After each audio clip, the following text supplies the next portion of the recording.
Everyone, welcome back to my YouTube channel teaching subjects. आज की video में हम इंडियन ज्योग्राफी के बारे में बात करने वाले हैं। इंडियन ज्योग्राफी का जो पूरा पार्ट है वो आपको सरयुग सर करवाएंगे। उनको मैंने पूरा पैटर्न बता दिया है किस तरीके से उनको आपको प्रिपरेशन करानी है। वो खुद टीचर हैं गवर्नमेंट, तो आप समझ सकते हैं कि वो वेल एजुकेटेड हैं।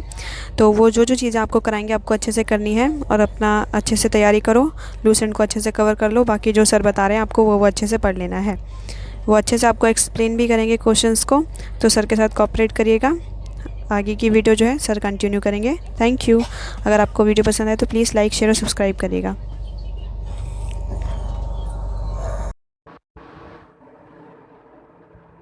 मैं सरयू कुमार आपके बीच इंडियन ज्योग्राफी के कुछ इम्पोर्टेंट चैप्टर्स जो है वो लेकर आए हैं और आपकी एग्जामिनेशन के लिए मैं ये सारे चैप्टर को कवर कराऊंगा।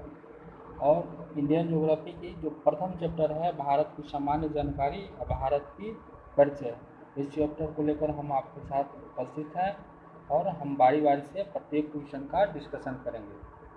सबसे पहला क्वेश्चन है कि भारत किस गोलार्ध में स्थित है। तो हम देखेंगे कि भारत किस गोलार्ध में स्थित है। देखिए, ये हमारा क्या है, ग्लोब है। इसमें जो हमारे ऊपर की पार्ट है इसको हम क्या लिखते हैं, ये हमारा नॉर्थ वाला पार्ट है। कौन सी पार्ट है, नॉर्थ। ऊपर में नॉर्थ, नीचे में ऊपर में ये जो पार्ट है इसको बोलते हैं नॉर्थ। ये हुआ साउथ, ये हुआ ईस्ट और ये वाला पार्ट जो हमारा है ये है वेस्ट। तो इसमें भारत किधर अवस्थित है, बोला है भारत ग्लोब के किस पार्ट में अवस्थित है। तो भारत को हम देखेंगे, ये हो गया अक्षांश और ये हो गया देशांतर। तो भारत किधर अवस्थित है, तो हम देखेंगे कि ये हमारा भारत है और भारत किधर अवस्थित है ये पूछ रहा है। तो उत्तरी और पूर्वी गोलार्ध में भारत कहाँ अवस्थित है, उत्तरी और पूर्वी गोलार्ध में। जो हमारा एक नंबर क्वेश्चन है इसमें हमने देखा कि भारत कहाँ अवस्थित है, उत्तरी और पूर्वी गोलार्ध में। दूसरा क्वेश्चन है कि भारत अवस्थित है, तो भारत अवस्थित क्या है, उत्तरी अक्षांश और पूर्वी देशांतर में। तो उत्तरी अक्षांश में भारत 8 डिग्री 4 मिनट से लेकर के 37 डिग्री 6 मिनट तक कहाँ है, उत्तरी अक्षांश में। और देशांतर में किधर है, तो 68 डिग्री 7 मिनट से लेकर के 97 डिग्री 25 मिनट तक पूर्वी देशांतर में भारत अवस्थित है, जिसको अभी आपने ग्लोब पर देखा है। जनसंख्या तथा क्षेत्रफल की दृष्टि से भारत का विश्व में कौन सा स्थान है। तो जनसंख्या की दृष्टि से भारत का स्थान विश्व में दूसरा है, लेकिन क्षेत्रफल की दृष्टि से भारत का स्थान देश में कहना है 7वां है। जनसंख्या की दृष्टि से भारत लगभग अनुमान था 2034 या 35 के आसपास चाइना को पीछे छोड़ते हुए 1 नंबर पर चली जाएगी। लेकिन इसी महीने 11 जुलाई को जब जनसंख्या दिवस मनाया जा रहा था तो अमेरिका की तरफ से एक रिपोर्ट दिया गया है जो कि बहुत ही चौंकाने वाला रिपोर्ट है। इसमें कहा गया है कि भारत की जनसंख्या 2023 में वर्ल्ड की सबसे ज़्यादा जनसंख्या वाला देश भारत होगा, जो कि एक चौंकाने वाला न्यूज़ है। तो भारत अभी वर्तमान में जनसंख्या की दृष्टि से कमा है दूसरा, और क्षेत्रफल की दृष्टि से भारत सातवां देश है। पहला देश है रसिया, क्षेत्रफल की दृष्टि से सबसे बड़ा देश रसिया, दूसरा है चाइना, दूसरा है कनाडा, तीसरा है चाइना, चौथा है यूनाइटेड स्टेट, पांचवा है ब्राजील, छठा है ऑस्ट्रेलिया और सातवां है भारत। तो भारत वर्ल्ड के जितना भी क्षेत्रफल है वर्ल्ड का, उसका 2.4% क्षेत्रफल जो है भारत कवर करता है। और जनसंख्या जो भी वर्ल्ड का जनसंख्या है उसका 17% जनसंख्या कहाँ है, भारत में। तो चौथा नंबर क्वेश्चन यही है कि संपूर्ण विश्व में क्षेत्रफल में भारत की भागीदारी लगभग कितना है। तो संपूर्ण विश्व के क्षेत्रफल में भारत की भागीदारी 2.4% है। क्वेश्चन नंबर 5 पर चलते हैं। इसमें भारत की उत्तर से दक्षिण की लंबाई कितनी है। तो भारत की उत्तर से दक्षिण की लंबाई 3214 किलोमीटर है। भारत की पूरब से पश्चिम की लंबाई 2933 और पूर्व उत्तर से दक्षिण की लंबाई 3214 है। हम इसको ऐसे याद रखेंगे 2933, यानी पूरब में 29, पश्चिम में 33 और उत्तर में 32, दक्षिण में 34, यानी 32 14 14। तो 29 33 32 14, यानी पूरब में 29, पश्चिम में 33, यानी पूरब से पश्चिम की लंबाई 2933 किलोमीटर, और उत्तर से दक्षिण, उत्तर में 32 और दक्षिण में 14, यानी 3214 किलोमीटर उत्तर से दक्षिण की लंबाई। नेक्स्ट क्वेश्चन है, द्वीपों सहित भारत की तटरेखा की लंबाई कितनी है? तो भारत की तटीय रेखा की कुल लंबाई 106 किलोमीटर है, लेकिन उसमें अगर हम द्वीप समूह को जोड़ दें, जैसे अंडमान निकोबार हो गया, लक्षद्वीप हो गया, इस सभी द्वीपों को अगर तटीय रेखा की लंबाई हम जोड़ते हैं तो भारत की द्वीपों सहित कुल तटीय रेखा की लंबाई 7516.5 किलोमीटर है। लेकिन अगर इसको सिर्फ तटीय रेखा की अगर पूछा जाए, मुख्य भूमि के जो तटीय भाग है उसकी लंबाई कितना है, तो 106 किलोमीटर है। क्वेश्चन नंबर 9 है, भारत की प्रादेशिक जल सीमा समुद्र तट से कितनी मील दूरी तक है? तो भारत का जो प्रादेशिक जल सीमा होता है वह किसी भी देश के, भारत का ही नहीं किसी भी देश के जो उसका तटीय सीमा है, समुद्री सीमा है, उससे 12 नॉटिकल मील तक भारत का किसी भी देश का क्या होता है, उसका प्रादेशिक जल सीमा वो होता है, जिसको टेरिटोरियल वाटर सीमा क्षेत्र बोलते हैं। इसमें हमारे देश के या किसी भी देश के नेवी जो उस देश का तटीय सीमा है इससे 12 नॉटिकल मील तक नेवी रहती है। अगर कोई भी जहाज किसी दूसरे देश के बिना भारत सरकार की अनुमति के या बिना नेवी की अनुमति से अगर किसी देश की समुद्री सीमा में 12 नॉटिकल मील के अंदर में कोई आता है तो उसको नेवी मार गिराएगी, क्योंकि वह हमारा अधिकार क्षेत्र है। और नेक्स्ट क्वेश्चन है कि भारत के संलग्न क्षेत्र प्रादेशिक जल सीमा के आगे कितनी समुद्री मील की दूरी तक है?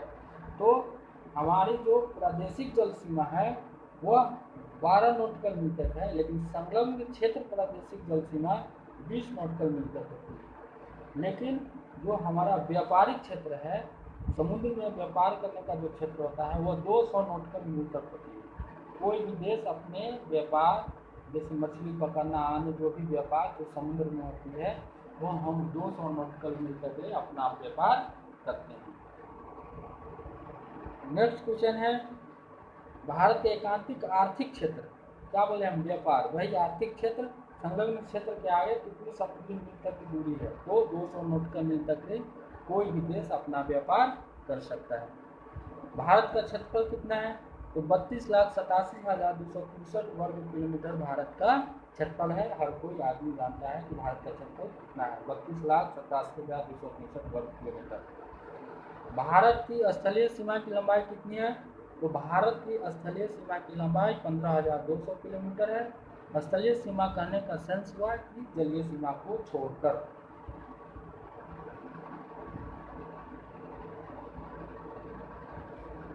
नेक्स्ट क्वेश्चन है, भारत में कुल कितने पड़ोसी देश की सीमा, भारत में कुल कितने राज्य पड़ोसी देश की सीमा से जुड़ते हैं? तो सबसे पहले इसमें हम देखेंगे कि पड़ोसी देश हमारा है कौन कौन। पड़ोसी देश सबसे पहले हो जाएगा पाकिस्तान, दूसरा हमारा हो जाएगा अफगानिस्तान, तीसरा पड़ोसी देश मेरा हो जाएगा चाइना, चौथा पड़ोसी देश हो जाएगा नेपाल, पांचवा पड़ोसी देश हो जाएगा भूटान, छठा पड़ोसी देश मेरा हो जाएगा म्यांमार, और सातवां पड़ोसी देश मेरा हो जाएगा बांग्लादेश, जो भारत की तटीय सीमा से जुड़ा हुआ है। तो ये 7 देशों में जो हमारे स्टेट जुड़े हुए हैं, जो पहले था वो था 17, लेकिन अब जम्मू कश्मीर 2 पार्ट में विभाजित है, एक जम्मू और लद्दाख। तो अभी हमारे कुल जो पड़ोसी देश से जो राज्य सटते हैं वो इसकी संख्या कितनी हो जाएगी? 18, क्योंकि जम्मू कश्मीर 2 पार्ट में बट गया है, पहले 17 था। जैसे पश्चिम बंगाल से शुरू करें तो पश्चिम बंगाल, असम, मेघालय, त्रिपुरा, मणिपुर, मिजोरम, नागालैंड, उसके बाद ऊपर में होगा अरुणाचल प्रदेश, इससे इधर आएंगे तो हो जाएगा सिक्किम, सिक्किम के बाद बिहार, बिहार के बाद उत्तराखंड, बिहार के बाद यूपी, यूपी के बाद उत्तराखंड, उत्तराखंड के बाद हिमाचल प्रदेश, जम्मू कश्मीर, लद्दाख, और इससे नीचे आएंगे तो पंजाब, राजस्थान और गुजरात। ये क्या है? हमारे पड़ोसी जो देश है उससे अपने पड़ोसी देश से जो हमारा स्टेट है वो सकता है। लगभग कितने 17 स्टेट सकता है। क्वेश्चन नंबर 15 है, पड़ोसी देश के साथ भारत की सीमा रेखा सबसे लंबी है। तो पड़ोसी देश जो हमारा बांग्लादेश है उससे भारत की सीमा सबसे ज़्यादा लंबी है, लगभग 4096 किलोमीटर। और सबसे जो छोटी सीमा है वो अफगानिस्तान के साथ है, जम्मू कश्मीर में मात्र 88 किलोमीटर सटा हुआ है। और एक बात और आप यहाँ पर जान लीजिए कि जो अफगानिस्तान हमारे भारत से सटता है वो पीओके कहलाता है, जो पाक ऑक्युपाइड कश्मीर कहते हैं, जो कि अभी पाकिस्तान के कब्जे में है। फिर भी हमारा देश हमारा जो भारत का नक्शा है वो पूरे पाक को कवर करता है, इसलिए अफगानिस्तान भी हमारा पड़ोसी देश है। ऐसा नहीं कि अफगानिस्तान मेरा पड़ोसी देश नहीं है। और भारत की जो सीमा है तो सबसे कम अफगानिस्तान के साथ 88 किलोमीटर के आसपास में लगता है, और सबसे ज़्यादा बांग्लादेश 4096 किलोमीटर। मैकमोहन रेखा का निर्धारण 27 अप्रैल 1914 को किया गया था, जब ब्रिटेन और तिब्बत के बीच सीमा का निर्धारण हो रहा था। उसी समय शिमला समझौता किया गया था, और शिमला समझौता में बातचीत के लिए मुख्य रूप से जो वार्ताकार था वो सर हेनरी मैकमोहन थे, और इन्हीं के द्वारा 27 अप्रैल 1914 में मैकमोहन रेखा का निर्धारण किया गया, जो कि भारत और चीन के बीच में है। मैकमोहन रेखा निम्नलिखित में से किन दो देशों को अलग करती है? तो मैकमोहन रेखा भारत और चीन को अलग करती है। नेक्स्ट क्वेश्चन है, मैकमोहन रेखा निम्न में से किस प्रदेश के उत्तरी सीमा पर खींची गई है? तो मैकमोहन रेखा अरुणाचल प्रदेश के उत्तरी सीमा पर खींची गई है, जो भूटान से 890 किलोमीटर पूर्व तथा ब्रह्मपुत्र नदी से 260 किलोमीटर तक ये मैकमोहन लाइन खींचा गया है, जो कि अरुणाचल प्रदेश की ऊपरी सीमा पर स्थित है। कौन सी अक्षांश रेखा भारत के मध्य से होकर गुजरती है? तो कर्क रेखा भारत के मध्य से होकर गुजरती है। अब कर्क रेखा के बारे में थोड़ा हम लोग डिटेल से देखें। ये है भारत के मैप, और यहाँ हम देखेंगे कि कर्क रेखा कितने राज्य से होकर गुजरती है। तो कर्क रेखा गुजरात, राजस्थान, मध्य प्रदेश, छत्तीसगढ़, झारखंड, वेस्ट बंगाल, त्रिपुरा और मिजोरम से होकर गुजरती है।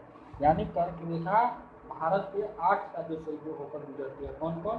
गुजरात, राजस्थान, मध्य प्रदेश, झारखंड, वेस्ट बंगाल, त्रिपुरा और मिजोरम से होकर।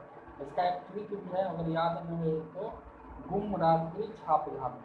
गुजरात, राजस्थान, मध्य प्रदेश, छत्तीसगढ़, झारखंड, वेस्ट बंगाल, त्रिपुरा और मिजोरम से होकर ये कर्क रेखा हमारे भारत के 8 राज्यों से होकर गुजरती है। इसको आप ध्यान रखेंगे, ये बहुत इम्पोर्टेंट। तो कौन सी अक्षांश रेखा भारत के मध्य से होकर गुजरती है? तो कर्क रेखा। ग्लोब पर कर्क रेखा भारत के कितने राज्य से होकर गुजरती है? तो ग्लोब पर कर्क रेखा भारत के 8 राज्य से होकर के गुजरती है। भारत में कर्क रेखा किन राज्य से होकर गुजरती है? तो हमने बताया गुजरात, राजस्थान, मध्य प्रदेश, छत्तीसगढ़, झारखंड, पश्चिम बंगाल, त्रिपुरा और मिजोरम से होकर के कर्क रेखा भारत गुजरती है। क्वेश्चन नंबर 23 है, कर्क रेखा निम्नलिखित में से किस एक राज्य से होकर गुजरती है? होकर नहीं गुजरती है। तो राजस्थान से गुजरती है, गुजरात से गुजरती है, त्रिपुरा से गुजरती है। किससे नहीं गुजरती है? उड़ीसा से। निम्न में से कौन सा नगर कर्क रेखा पर स्थित है? तो भुज जो है मध्य प्रदेश का, वो कर्क रेखा पर ही स्थित है। क्वेश्चन नंबर 25 है, भारत में कर्क रेखा पर स्थित शहर है। तो भारत में कर्क रेखा पर स्थित शहर रांची है, जो कर्क रेखा के बीचों बीच पड़ता है। नेक्स्ट क्वेश्चन है, निम्नलिखित में से किन राज्यों के समूह सीमाएं बांग्लादेश से जुड़ी हुई है? तो बांग्लादेश से जुड़ी हुई राज्य है, सबसे पहले होगा पश्चिम बंगाल, जब हम थोड़ा ऊपर जाएंगे तो असम, असम के बाद होगा त्रिपुरा, त्रिपुरा के बाद होगा मेघालय, मेघालय के बाद मिजोरम।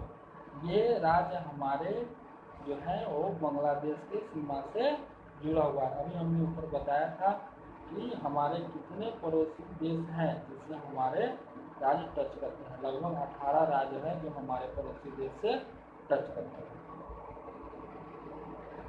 निम्नलिखित में से किस भारतीय राज्य की बांग्लादेश के साथ साझी अंतर्राष्ट्रीय सीमा नहीं है?